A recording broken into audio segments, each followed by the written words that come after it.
Hi, friends, and welcome to the Heartful Parent Podcast. I'm your host, Christy Keating. In this podcast, we talk about it all, our parenting, our partnering, and our professional lives, because they are all a part of us, and we were never meant to do this alone.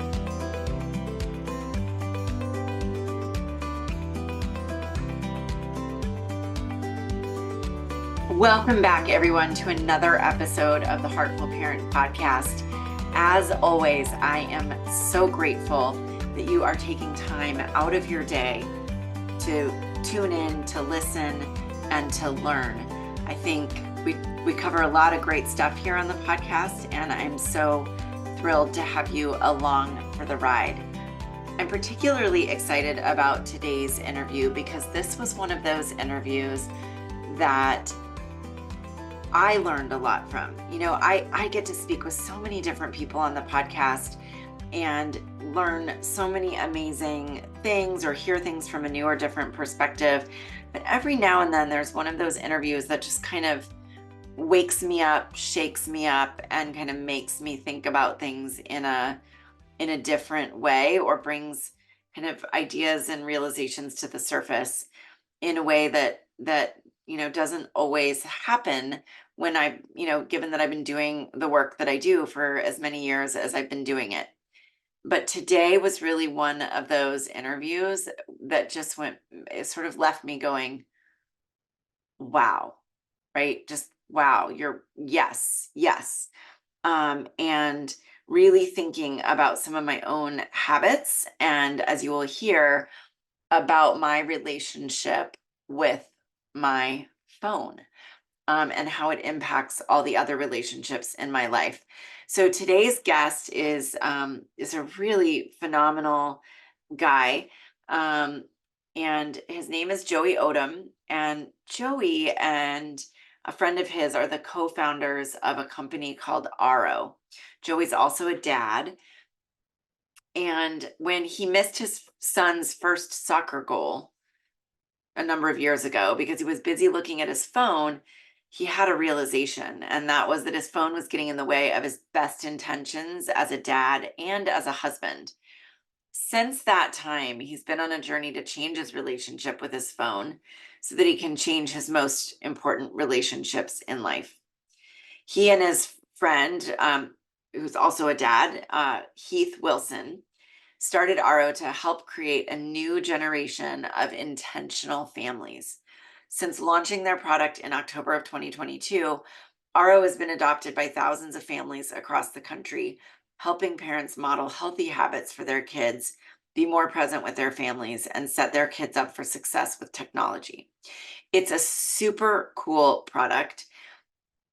But what I love most about this interview is that it's really not focused on the product so much as this concept or the ideas around how are these devices affecting us, how are they affecting our kids, and our relationship with our children. And Joey has some really beautiful ways of thinking about that. As you will hear, this was a bit more of an emotional interview than I expected.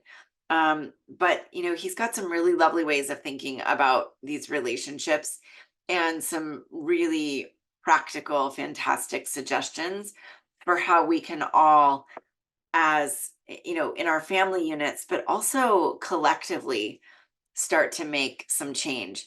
And what I love most about this is that Joey approaches this entire subject without blame and with a ton of hope. So with that in mind, I'm so excited for you to hear this. Without further ado, Joey Odom.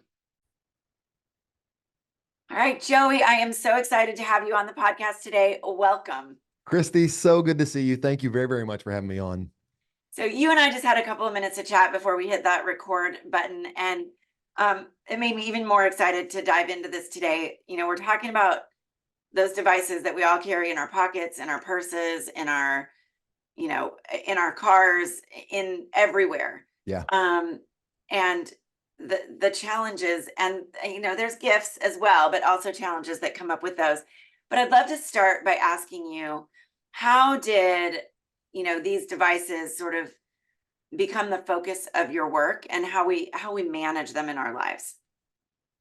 I'll take you back. I'll take it back 11 years. So we'll do a little history lesson. So my son Harrison, who is now almost 16, he's about 45 days or so from driving. He's very excited. Oh, yeah. Yeah, very excited. So when he was 5 years old, Harrison was playing his first soccer season, and this was an ordinary day. But on this particular day, something absolutely extraordinary happened. So we, like we always did, we would lug out the lawn chairs and go to the sidelines. And Harrison, this was his first season playing soccer, and he didn't quite have the hang of it yet. Everybody on the team had scored a goal this season except for him. And if anybody who has kids who play sports, you kind of know that kid, right? And Yeah. you That want that so was my badly. kid. Yep. Okay, got it. Yeah. Yeah. Everybody wants that kid to do well and to score. And so midway through the game, Harrison and Christy, I remember this almost like it's in slow motion. I really do. It's like you cue the James Horner dramatic music. Harrison rears back his leg. He kicks the ball and the ball rolls. And again, in my mind, just this slow motion roll into the back of the net. And everybody goes crazy because the kid who hadn't scored a goal yet scored Yeah. a goal. The crowd goes wild. His coach picks him up. It was this really, really awesome moment. But there was this kind of 2 second right between when he scored the goal and when everything went crazy, where he did what a 5-year-old boy would do. And that's turn to the sidelines, the big smile on his face to make sure dad saw it, to see the smile on my face and the pride on my face. And it was just this magical, magical moment. Except I missed every bit of that scene because when Harrison looked over, all he saw was the top of my head as I looked down at my phone. And my wife, I think I still have the bruises in my ribs from my wife's elbow telling me that I had missed it. But I had this realization in that moment, something is wrong. Like I have a relationship with this device, with this little rectangle in my pocket. And that relationship is getting in the way of the most important relationships in my life. And it would be a couple years before my now co-founder would text me and say, I have an idea. But I just realized as I stumbled along through it that yes, I had that realization, but this thing continued to get in the way. This relationship, and we say that word very specific, this relationship continued to get in the way of my most important relationships. And I just knew something had to be different. And even, I'll even say it this way, I even wondered, could things be different? Is this just what the way the world worked? And so it was a little bit of, I feel like I probably began to resign myself to this idea that maybe this is just how the world is, but I knew something in my heart was wrong. Yeah. That is such a powerful story. And I have to admit, like, I'm guessing that most parents listening to this have or can identify a similar moment, maybe not something quite so pivotal as, their kiddo's first soccer goal, but we all have those moments where I think we wake up or, and kind of come to and realize Mm, I'm not tuned in here at all. yeah. And as you were telling that story, it occurred to me, I remember when my older daughter was born, and she's just a little bit younger than your son. She's Hmm. 14. And she, when she was born, I didn't have a cell phone. I didn't have a Yeah. smartphone. Right. I had an old fashioned flip phone. And I remember getting my first Mm. smartphone when she was a toddler because she was running around the phone store. So I remember this really distinctly. And comparing her first couple of years to my younger daughter's first couple of years, Wow. when I did have that smartphone from day one, I have to admit they were different. My level of being tuned in was different. It is, sometimes, Christy, when we talk about this, there's in a way you think, okay, are we being reductive by talking about it this way? Is this really the big change that happened? The answer is yes. The answer is absolutely what you just described. It is when Harrison was born. I sat outside my wife, so I'm 6'5", my wife's 5 feet tall. My son was way too big for her, right? When he was born. And so I told my wife jokingly, she just need to find a smaller father for the second one. And so, and so after this brutal 18-hour labor and then a C-section where everything went wrong, so I had to be out. She had to be put under. I couldn't be in the operating room. I sat there after this 18 hours And I just sat there, just by myself to my thoughts and, a single prayer, God, show me your goodness. And then I heard the cries of my son in the next room over. And then I saw like, wow, like that's it. There's the answer to my prayer. But I just imagine that scene would have looked totally different if I would have had a smartphone with me. Yeah. That was just me in this moment. And it's, I'm getting a little, emotional thinking about it, but this moment suspended in time that I had to just lean my head back, and I closed my eyes with tears streaming in my face. I leaned back my head in that chair and I just listened to him crying.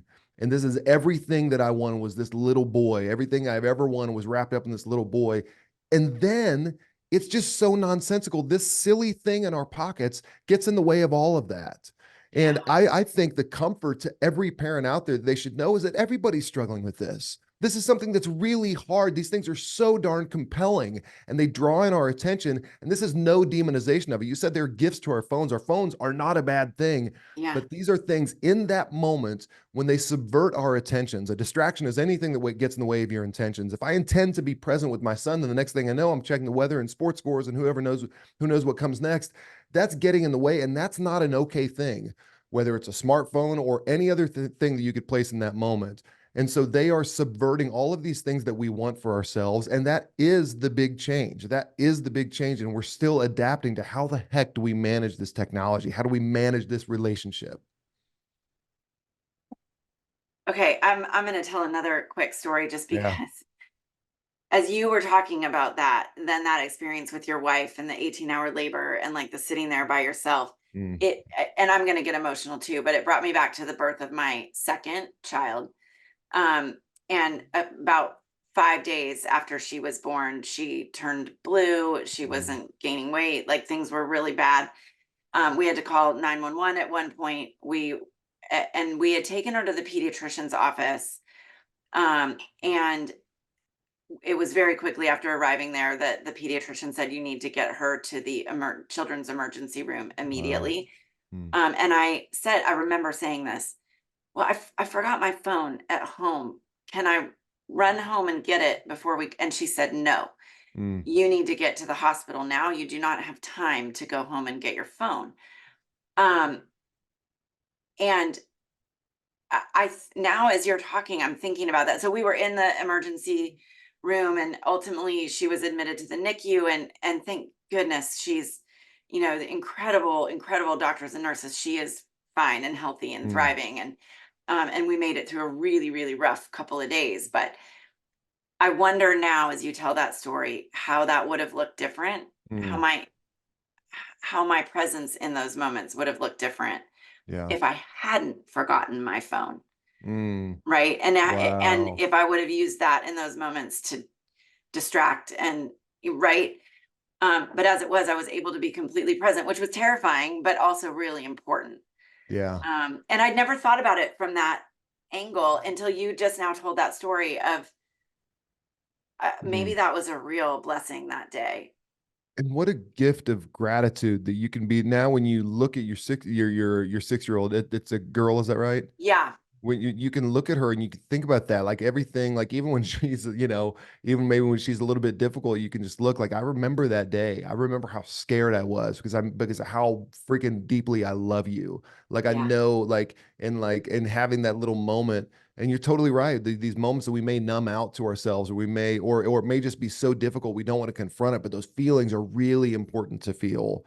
And I think for anybody listening, if they have the moments where maybe they did the opposite, maybe they were on their phone the whole time. I just wanted, this is where this topic is so delicate and so sensitive, but it's so important to say this. I just want you to just say like, it's okay. Like maybe that wasn't exactly what I wanted to do. Maybe I did miss the soccer goal, but it's almost like I can sit with myself, me at 43 years old. I can go sit with that version of me at 32 years old and just say, you're trying to be a good dad. That's okay. That's yeah, okay. Let's do yep, better now. Let's do better the next time. And being able to speak to that feeling and recognize its usefulness for us and speak to that moment and recognize its usefulness for us. Those are really good moments that we can have because then we can learn from that and then we can now proceed forward with the belief that we can do things differently this time. We can do things differently next time. The sun rises new every morning. We have a new opportunity every morning for it. So the last thing we want, it's easy in these situations to get defensiveness to rise up. because we don't want to confront maybe the times we've fallen short. But it's really important to know that everybody's struggling with it, and it is okay, and we are going to do better. Yeah, I'm so glad that you're saying that, because I think there's nothing needed more in the act of parenting than grace and forgiveness Oh, for, right? Because we screw it up all the time. yeah. I screw it up all the time. My listeners have heard me say that. Like, yes, I work in this space. Yes, I help people with their own parenting, but I do not get it right all the Mm, time. And would be a fraud if I claimed that I did, yeah. right? And I wouldn't want to listen to you if you did. Like, I don't want to Right. hear from that, right? I want Right. to hear from Right. somebody who has the same skin needs that I do. I think Yep. that's who I want to listen to. 100%. 100%. So let's kind of zoom out a little bit, because we do have these devices, and you and I've said, yeah, they can, there's some amazing things Yeah. that they do, right? And if it weren't for technology, like, you and I would not be having this conversation in the Right. way that we are right now, where, we're able to look at each other and participate in this together. Um and the challenges that we've been talking about. Yeah. So we know phones have a big impact on us, and we've been elaborating in the ways that they impact our presence, but we also Mm, know that they can have a big impact on mental health, and on our kids' mental health in particular. yeah. And I think a lot of parents, and again, this is said with no shame, blame, or judgment, we live in this world where we want to be connected all the time. We want to know where our children are at all times. It's very different than when I was growing up, Yeah. right? Back in the 80s, 70s, and 80s. Um, and so we often, without thinking, or we think about it, but as you said, we kind of assume this is the way the world is now, is we hand our kids a device. Yeah. And we don't always recognize that, like, we know what the upside of that is, but we don't always know until we're in it what the downsides are. Can you talk a little bit about that, and sort of some of the mental health pieces that we're seeing around this, and just the and maybe not even just mental health, but some of the challenges that we're seeing our kids try to navigate as they also are figuring out how to manage these devices? Yes, this is for our kids, and this is what Jonathan Haidt, who's releasing a book called The Anxious Generation, that everybody's talking about, that is absolutely just brilliant and eye-opening and shocking. He calls this a collective action problem. This is something that we all face together, and a collective action problem. Basically, what that means is for you to remove yourself from this problem, it has personal detriment to you. But if everybody does it, then it has benefit to everybody. So nobody really wants to struggle with this. So it's a collective action problem. So let's just say that for a parent listening here, their sixth grader says, everybody in my class has a phone. Everybody in class has a phone. And then you're kind of left to yourself and say, well, I don't want them to be the outcast. You don't want your Right. kid to be the first person or the last person to get a phone, right? And so, but what if instead you in fourth grade had banded together with these parents and said, hey, we're going to wait until eighth grade to get them a smartphone, or we're going to go get True phones, the kids say phone. We're going to go get True phones, and we're going to band together. That makes it so much easier to do that. But the problem is that we haven't yet, we're still figuring this stuff out. And so as a result of this, then kids are getting these things just because that's the thing to do. And parents, frankly, we didn't have it. We didn't have this modeled to us. We're learning this as we go. And so and as a result, we're seeing, and everybody knows the stats, that the teenage unhappiness is at an all-time high, right? The Mhm. suicidal ideation and the cutting and like all of this stuff we know, and that absolutely translates to the ubiquity of smartphones. Now, where I will take this a little bit of a different direction is that teenage unhappiness began to spike about 15 years ago. That's when we as parents got phones. So Mm. I want to encourage, so we have it, and this is going to sound maybe overly harsh. I don't mean it to sound as harsh as we have, but we have a generation of kids now who has grown up with parents who looked at screens instead of their eyes. And you know very well the detrimental effect that has, that natural need for an infant from infancy, days in, when the child is breastfeeding, the need for eye contact, that need for connection, and that goes all along. And kids, by the way, I think parents listen can relate to this. And we hear this story again and again and again. Oh yeah, my 2-year-old yelled at me the other day for being on my phone. Oh, mommy, no phone, daddy, no phone. People hear that a lot. And Yeah. so The good thing now, it's easy to receive that with, oh, I'm failing, but actually this is a good thing. So I'll tell you why it's a good thing. So for anybody who's ever heard this line, mommy put down your phone, daddy put down your phone, you're always on your phone, any version of that, or the physical grabbing of the face to Yeah. to Look get at the, me. Yeah. yes, exactly. So it's a good for two reasons. The first reason is what that child is saying first is, I like you. I'm sorry. Yeah, I like you. They're saying to the parent, I like you. Right. So that's a good thing. There that day, let's not take for granted. That may not always happen. So if your kid's Right. saying, look at me, they're saying, I like you, dad. I like you, mom. Then the second thing is, and I love this, just so beautiful, is that the child is saying, I believe that I'm valuable enough for you to look at me. So that Yes. isn't that great? Like just that's Yes. an expression of their self-worth. I know that I'm valuable. I know I'm worth looking at. And what an amazing characteristic to have. And so if we can get this right, just that development of self-worth. So then when they're 15 years old and they have if there's body comparison on they're looking at Instagram models and trying to compare themselves to it, that's fake anyway. You can't compare to that anyway. That's still hard, or bullying that gets hard, but they have a foundational sense of worth that says, I know I'm worth looking at. I know I have value. I know because I've been loved and I have had eyes directed right into my eyes and I've felt that connection for all of my life. Yeah. This is something I believe, and again, at the risk of sounding reductive, if we can get that piece right, or there's a guy on our podcast, Dr. John Deloney, he said, whenever a child walks in a room, just put down your phone. Whenever they do. And even if you're in the middle of something and just say, hey, Lo, let me finish this. And they look, just put doing that, just putting it on your phone and looking them in the eye, that will have tremendous impact when it comes to all the terrible stuff that they can get on their phone. They're going to have that foundation around them that is able to combat those things, even though they're different. They're going to have that resilience to be able to fight those.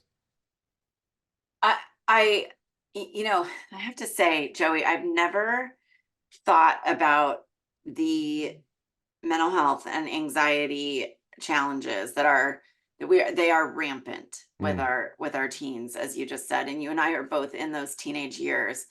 Um, and we always talk about it in a from the angle of, well, it's because they're on their phones all the time, right? yeah. I have not heard someone point out what you just did, which really was sort of a oh shit moment for me. Yeah. Yeah. For all of With us. the right where, oh yeah, it's because Mm, there's a connection between the fact that we were on our phones when in some of those really critical yeah. developmental times. And again, not from a blaming standpoint, but just from a recognizing, hey, Yeah. we are all trying to figure this out. Yes. These were new to us 15 years Yeah. ago. Yeah. So That's right. how do we manage it? Well, and that's right. That's the, yeah, this is new. We're figuring this out. What you just described, we all kind of know. We may not want to actually look it in the eyes, but I think we're getting to such a fever pitch where we're just saying, what in the world do I do about this? And so I think hearing that like direct hit of truth to me, looking in a mirror saying I'm the problem, the kids, I'll just give you this for a listener. What if the kids aren't the problem? Yeah. What if it's us? Now, we call this the three M's. The three M's, and this is, I believe, the traditional model over the last 15 years when it comes to parenting and technology. The first M is we as parents model a bad relationship with our phone.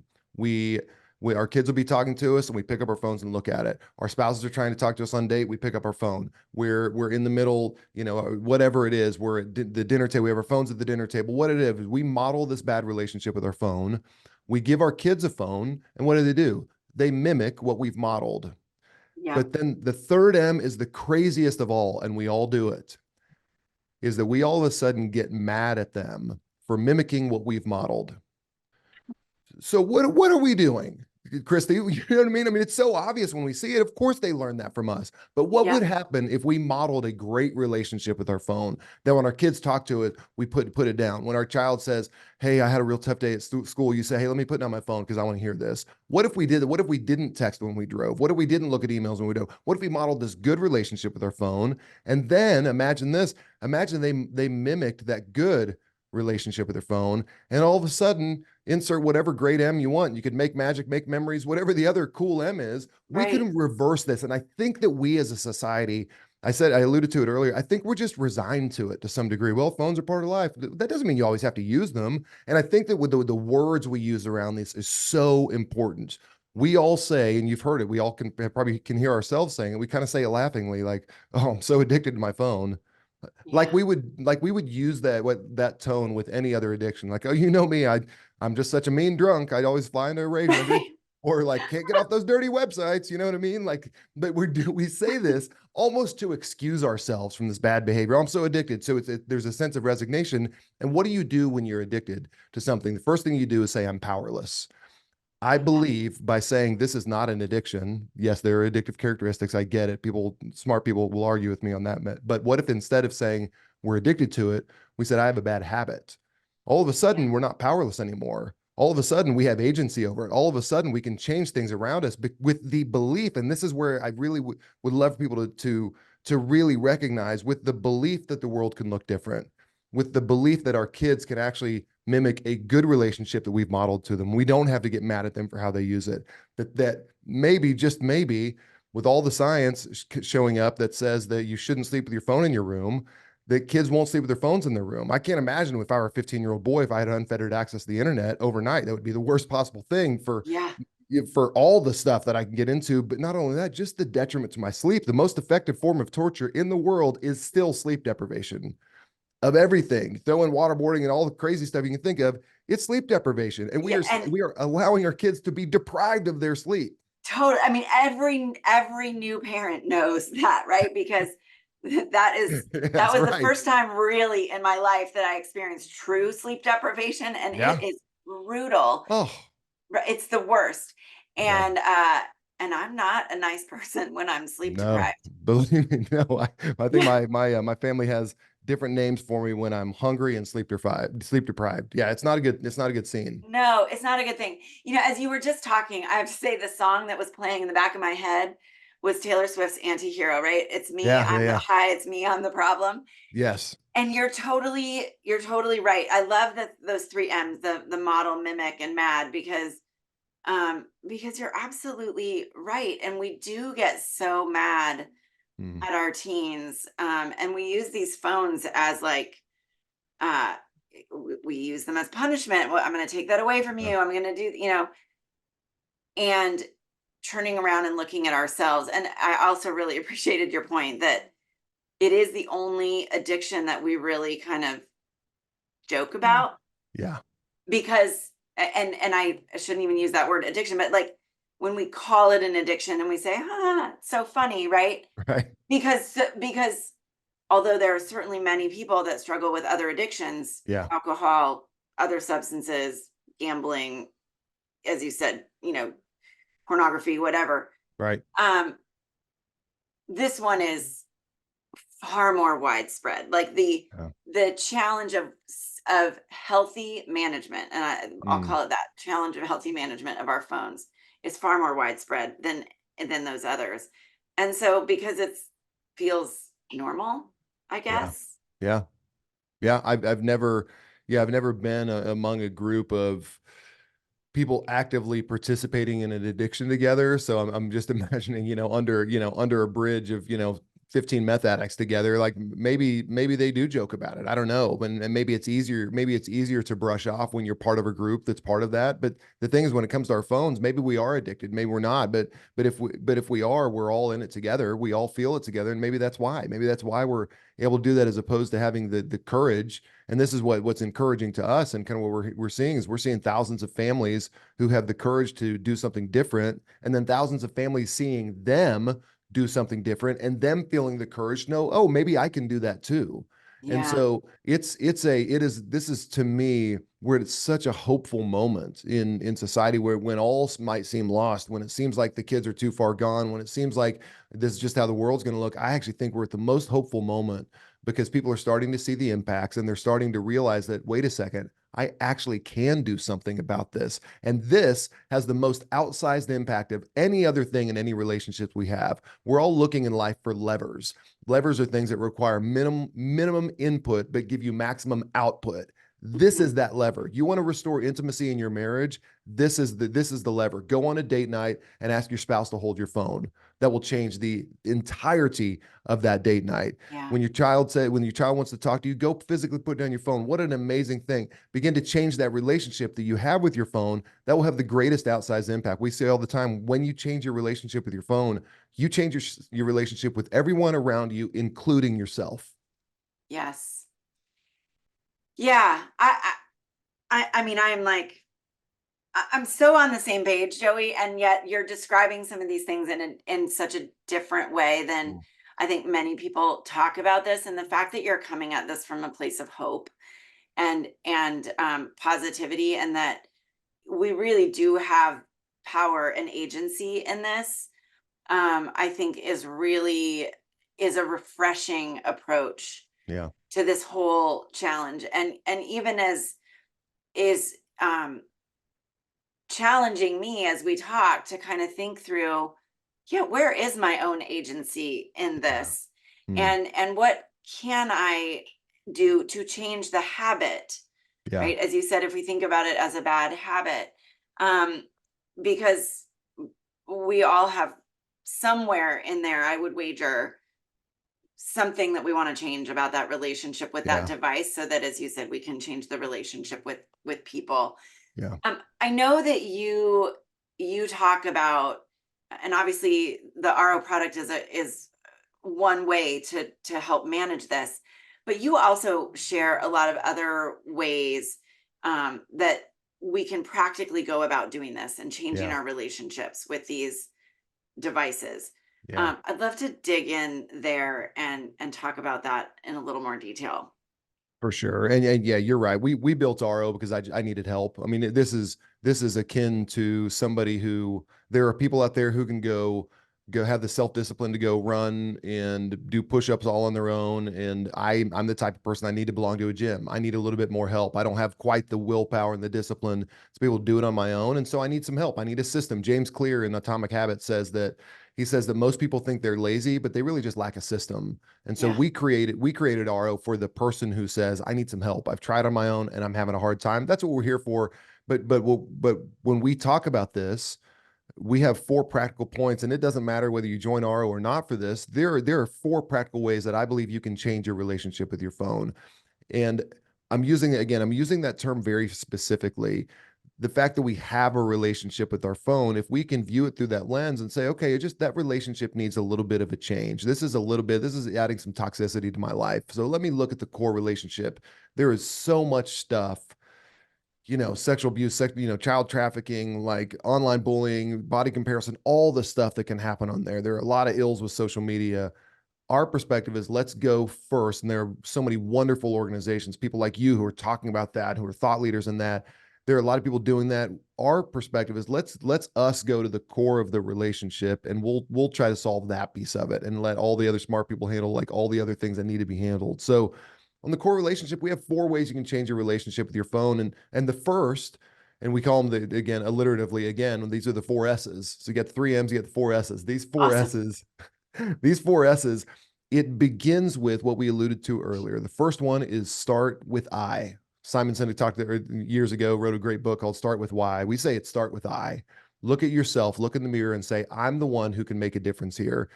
It's very easy to put the blame on your kids. It's very easy to put the blame on your spouse. But if you can say, I'm going to start with I, and I'm going to model this well. In fact, I tell when we talk to dads, especially with dads, I say this: hey, when you bring R in your home, don't you dare mandate it on anybody for at least a month. This has to be Mm, you modeling this well, because that's going to begin to change the culture. It's going to begin to change the culture. Look at yourself in the mirror. And when you can change a culture, when you begin, because a culture is just the taken for granted assumptions of how a group operates.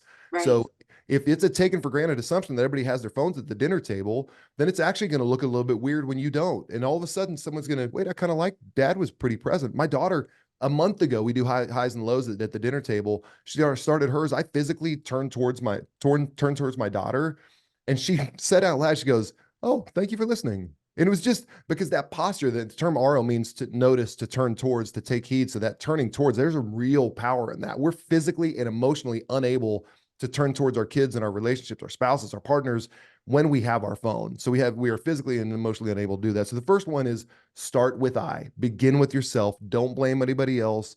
Don't mandate on anybody else. Start with I. Love it. Second one is go streaking. So, and we're not talking Will Ferrell running from the quad to the gymnasium, right? So we're talking about going streaking. And here's what I mean. Science tells us that the only way to reduce your screen time is for your phone to be physically distant and out of your visual field of sight. 91% of us have our phones with us 24 hours a day. We don't have to move our feet to reach our phones. 91% of us. Yeah. So when I I say mean, right, we all have right. it, right? Yep. It's right there.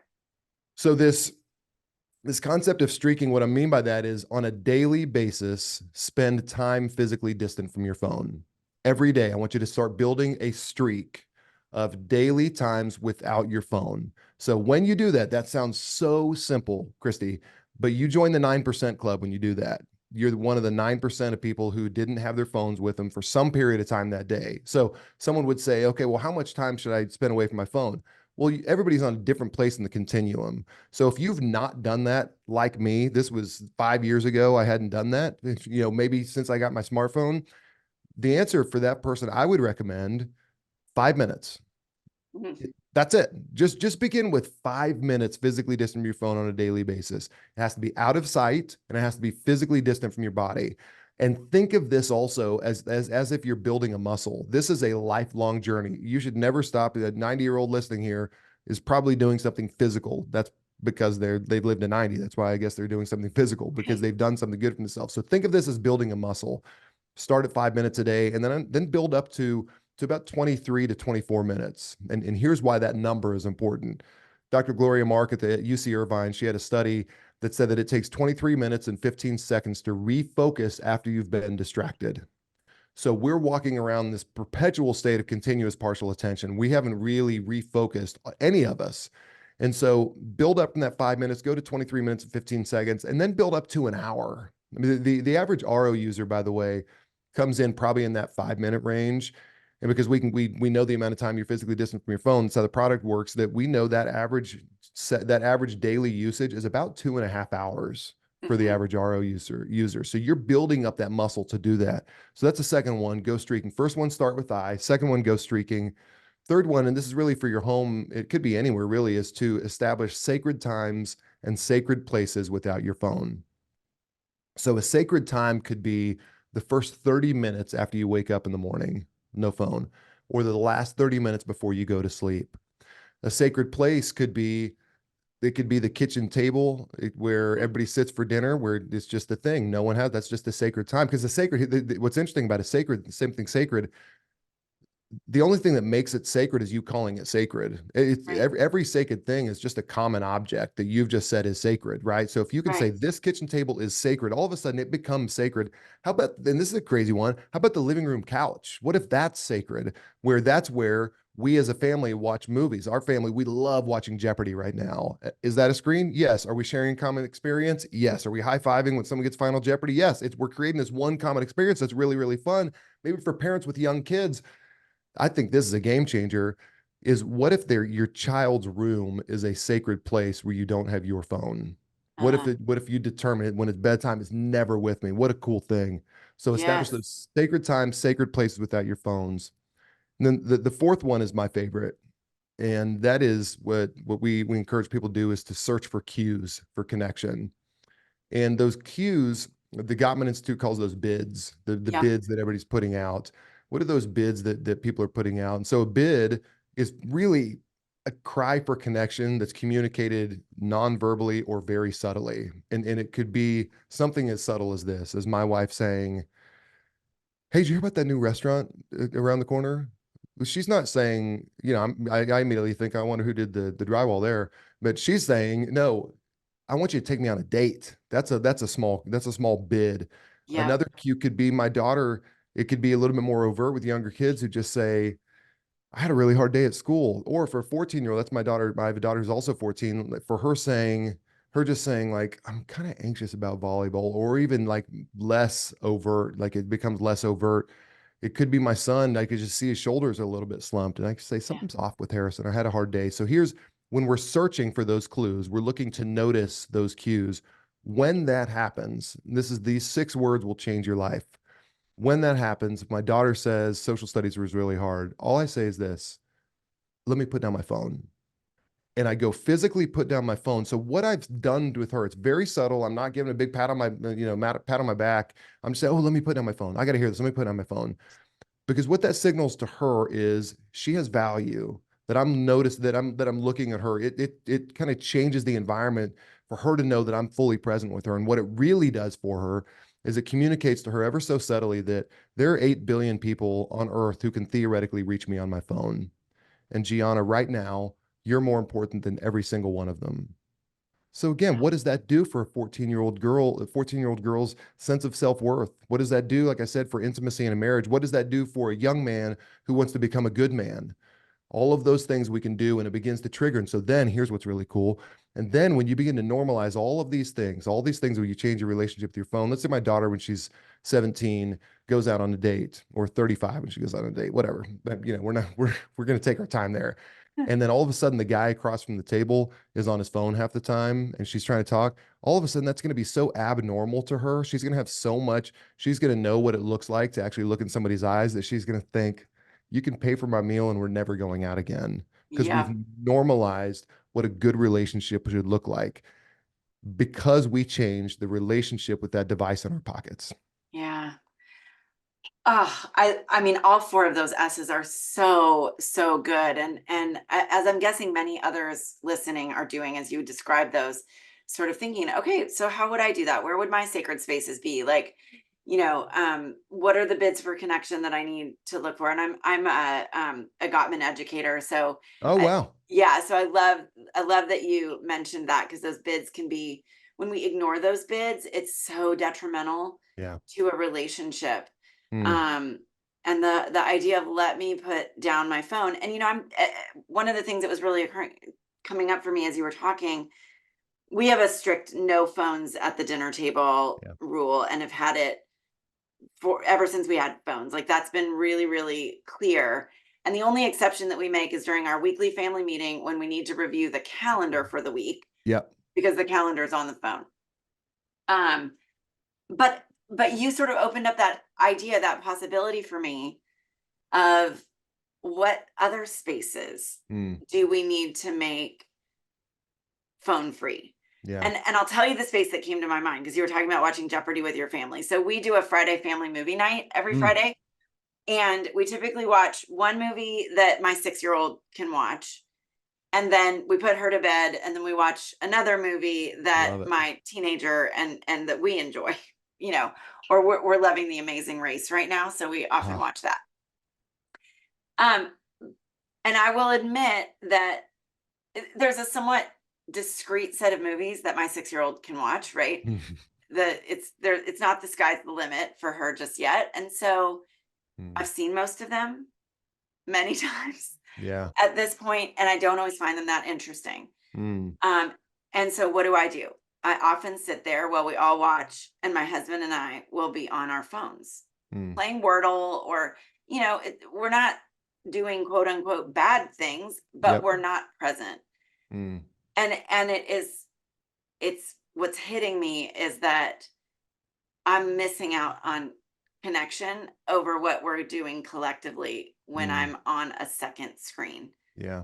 while we do that. So that, for those listening, I guess I would issue a challenge to everybody, which is, pick one of these S's to start with, Yes.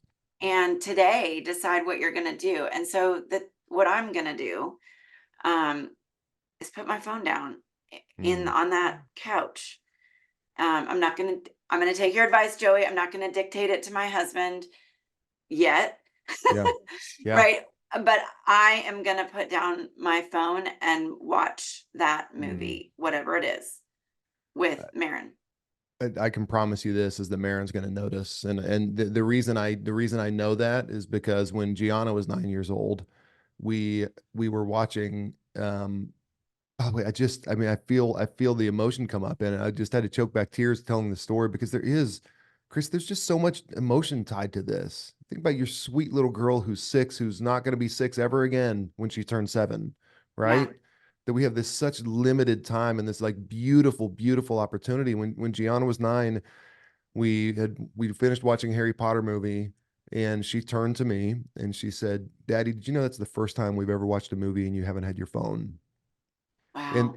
And it was, and I had this like the million thoughts all at once. One of them was, every time I thought I was being sly, every time I thought it didn't matter because we've seen Harry Potter a million times, she noticed, it registered. Her neuroplastic brain was forming this thought inside that, yeah, dad's not ever fully present with me. Or it's building this normalization in her mind that you don't have to be really fully engaged when you say you're going to do something with someone. That it was deteriorating that moment from me, from her. And I had never done that in 9 years. So in one way, it felt bad. And the other way, it felt really good. I was excited to go watch the next movie the next time. I repeated that story to Gianna about a month ago. And she laughed and she goes, "Dad, I can't imagine you having your phone when we watch a movie now." So Wow. her normal has changed. You were talking to the chief of sinners. There was nobody worse than me. So it can change. Their normal can change. And that's what's so great about it. We're going back like full circle moment. Like, it's never too late. Our kids, Yeah. it's not too late. If you felt that, don't resign yourself to it. Go ahead and change the normal. And I love that I love that you've recognized that. There's a quote I read recently, and I'll butcher it, but it basically said, when you're listen to the little things your kids say when they're young, because Yes. so that when they're older, they'll tell you the big things, because it's always been the big things to them. Yeah. So Yep. this movie that you've seen again and again and again, that's a big thing to Marin. Yeah. For any other 6 year olds, this is a big thing. And what a freaking awesome opportunity. I bet it's Wednesday. I bet you can't wait until it's Friday Yeah. so you can try this out. It's Yes. going to be an amazing thing. I promise you. And it's just going to build that foundational sense of value to her, and that presence, and you joking and running lines with her and all that stuff. It will change the culture of a family. Yeah. I find myself getting a little teary about it too, just because um as I said, I work in this space. I talk about healthy media usage with families, and it really is important for us all to recognize that there are some mistakes Yeah. that we've made. And I loved what you said, that it's never too late, right, to change it. Yeah. Because I say that to parents all the time in other ways. It's never too late. Like, if you haven't talked to your kids about X, Y, or Z, it's not too late. Um, you know, and so yes, I am very much. We're actually traveling this Friday, so we won't be having family movie night. But the next Friday I love it. we will, and that phone is going to be. I wager I'm actually not going to even just put it down. I'm going to put it in the other room, Yeah. because That's the way to do then it. it's not available to me. And in that way, then I'm hitting two of the S's, right? That's right. Look at Yeah, you. or really three of them, because well, no, I'm hitting all four. Oh, Joey, love I'd be it. hitting all four, because I'd be starting with me. I'd be streaking because the phone would be in the other room. I'd be creating a sacred space on the couch with my kids, and I'd be searching for the Mm. cues for connection. It is an amazing domino that falls when you solve that proximity. Proximity is the defining relationship with our phone, as they're always with us. And if we can figure out that proximity, then all of a sudden our interaction decreases, and then our dependence on them decreases, and it just loops back around. Then we don't need to be around them as much because we interact less and we're less dependent. And then our proximity continues to decrease. Then our interaction continues to decrease, and then our dependence, it continues to decrease, all with the goal of realizing that the world around us is freaking beautiful. The relationships around us are beautiful. What if we were so compelled by the beauty of the world around us that our phones didn't have a draw on us because they paled so much in comparison to what the real life around us looked like? Yeah. Oh my gosh, I love this conversation so, so much. I do want to give you just a moment to describe. I mentioned RO, you've mentioned it a few times, but for those folks who are listening who don't really know what RO is, we've offered lots of ways to manage this on your own, Yeah. but you also noticed this and then created a product with your co-founder to Yeah. help families. Will you just take a moment to share with us what RO does? RO is a platform for you to help you create distance from your phone. So it is, if you're watching a video, you can see on my right shoulder, this is the RO box. This lives in your home. It's beautiful. It's a home decor piece that lives in a prominent place. It is a home for your phones. It charges your phones. And when you put your phone in the RO box, all the tech in the RO box connects to the app, the RO app. And what it does is it begins to quantify the amount of time that you're away from your phone. And when you're quantifying that amount of time, then we in the RO app, we gamify that experience of being away from your phone. So you can kind of almost like a fitness tracker, like set your amount of time you want to achieve for per day, like how much time you're away from your phone. Or you can quantify your streak, how many streak I'm on, like a 60-day streak of time physically distant from my phone. And then you can compete and you have a leaderboard within your home. So it holds 4 phones, it charges them, and it gamifies that experience of being away from your phone. And again, I understand everybody has boxes and drawers they can put your phone, but there is a real magic in the app side of it, the software where it's gamifying that experience.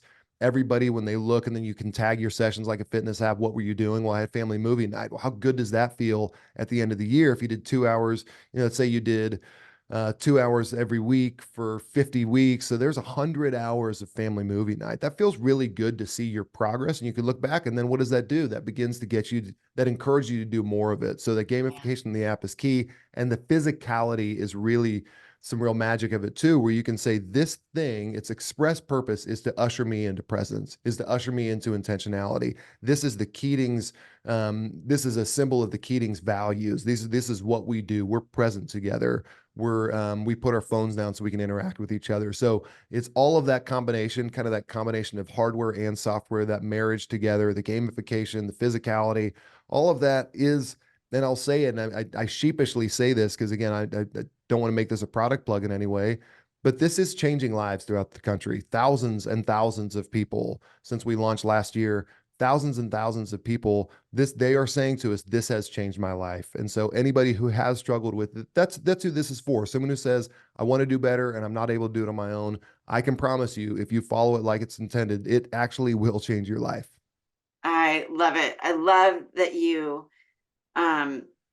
recognized the issue and then created something that helps solve it and moves us, more and more towards that hopeful space that you've been talking about, Yeah. and the collective action that we can all Mm. take. Joey, this has been a really fun conversation, and I have to admit, also one that has really held up a mirror Mm. in some ways that are really eye-opening and maybe not always comfortable. And I'm guessing that's Yeah. true for people listening as well. But I'll circle us back to what you and I were both talking about at the beginning, that none of this is about shame, blame, judgment.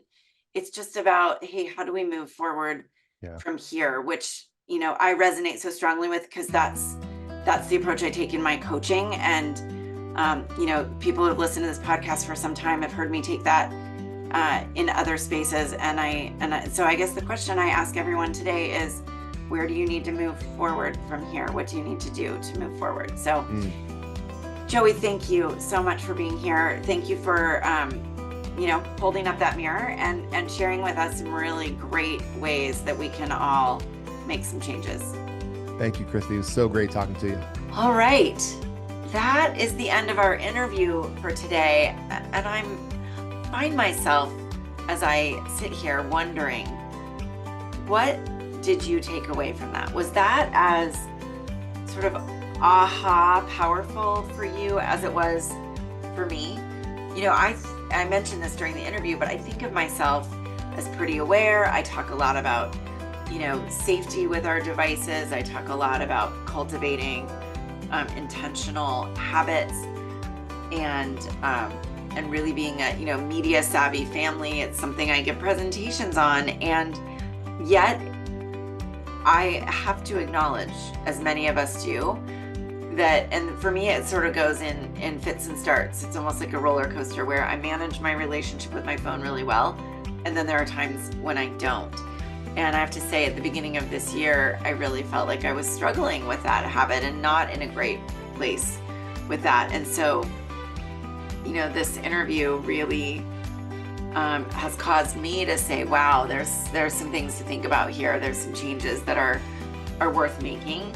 As I said, both, in my family, in my own habits. And then I think it would be so valuable for all of us to think about the collective shift that we want to make. So I hope you got as much out of that interview as I did. I'd love to hear your thoughts. As always, you can email me, Christy@theheartfulparent.com. And if you do take the challenge with, where are you going to start with this? which of the 4 S's are you going to start with? What are the things that sort of landed for you where you're going to look to make a shift? And of course, if you would like to get the RO product, please check the show notes for a special code that can get you that awesome product. All right. I hope that you enjoyed. I'll see you next week. Take care.